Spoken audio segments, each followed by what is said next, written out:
Hey, what's up, everybody? I'm John Dietz, speaker, trainer, coach, and business builder with eXp Realty. Thank you for joining me today, and let's get started. So today I want to talk to you about the new listing agreements and buyer agreements that we're all getting used to post August 17th and changes around the NAR settlement. We're going to specifically talk about taking seller listings and how that conversation is going to be different today than it was 6 months ago. So I'm not going to spend a whole lot of time on this. Hopefully this will be a pretty quick video, but first of all, recapping, 6 months ago, a year ago, we would go on listing appointments. We would share what we were going to do in order to get the homeowner's home sold. And when it came to commission, we would simply let them know our commission is blank. And it was just traditional, assumed, whatever word you want to use, that a portion of that, say 50% of that, would go to the buyer's agent and 50% would go to you as a listing agent. All right, so that's all changed. I am going to share my screen and we're going to talk about some of those changes.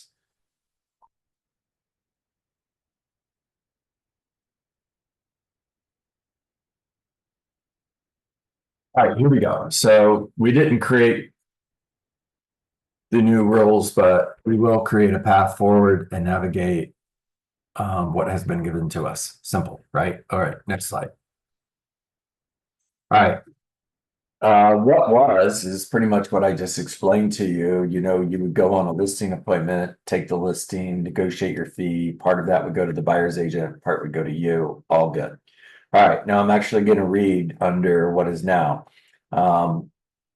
At time of listing, listing agent will only negotiate the listing side fee.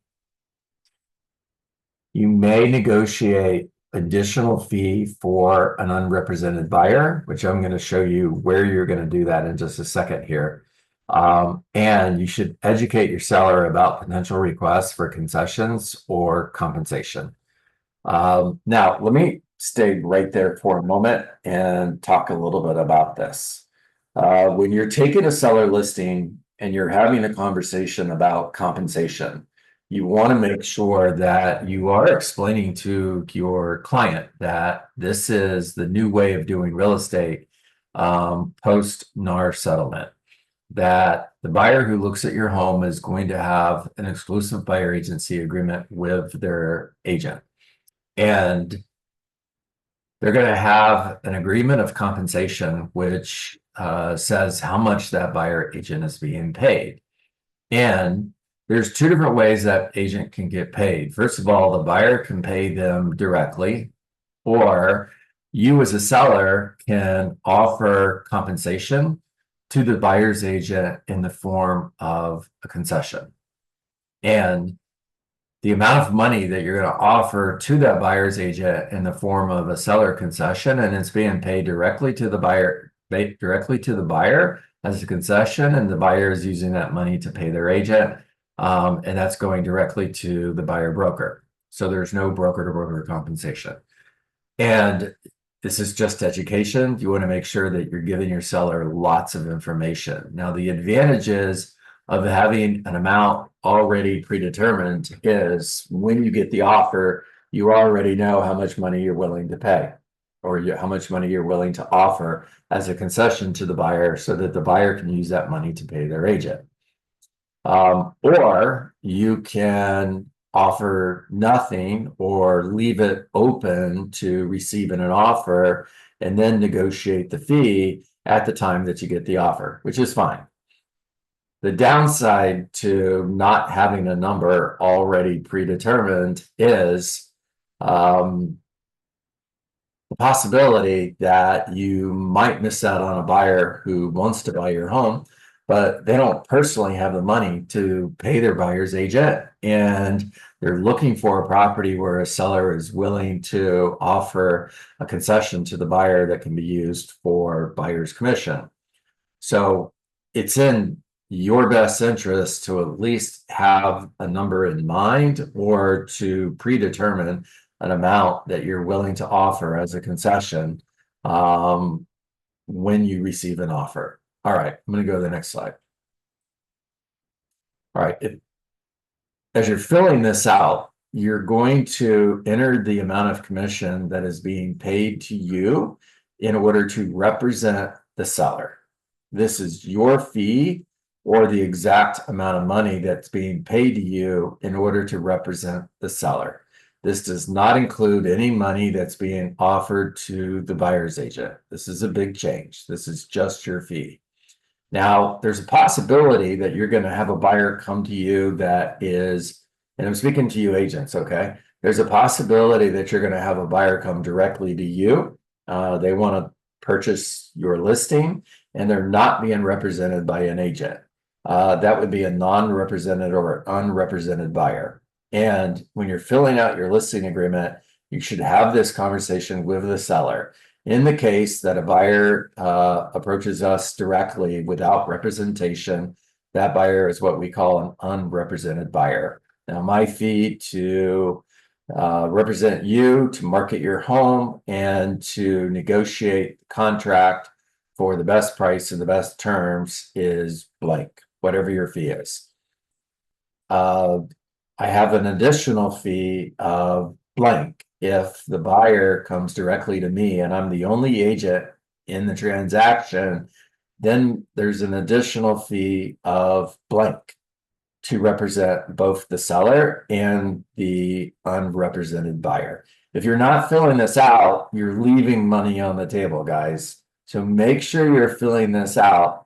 If it's an extra 1%, for example, or whatever it is, make sure you're filling this out so that you've agreed upon that amount of money that you're getting compensated to represent the seller, which goes on this line here, and to handle the transaction, both sides of the transaction, which means also working with that unrepresented buyer, there's an additional fee. All right. Now, seller concessions. Buyer may request, I'm just going to read it to you again, a concession from seller. That's a seller concession in the form of a credit to be given to buyer at close of escrow. This seller concession may be used to reduce buyer's loan costs, title and escrow fees, buyer broker fee. So there it is. So part of that concession that is being offered by the seller can be used to pay the buyer agent fee in the form of a concession. Under additional terms is where you would write whatever the agreement is that the seller has made at the time that you list their property, so that you have in writing what that concession is. Super simple, all right?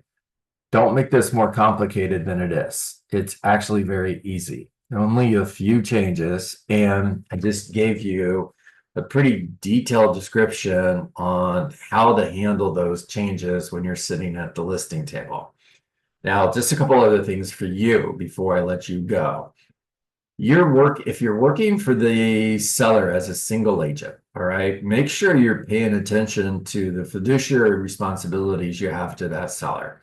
And my position on this, and you may disagree with me, which is fine, by the way. My position on this is my job is to represent the seller in order to get the seller the best price, the best terms, get their property sold in the shortest period of time, basically to meet their goals and exceed their expectations. Now, it's in my best interest to do whatever necessary in order to accomplish job one. Now, I have a choice.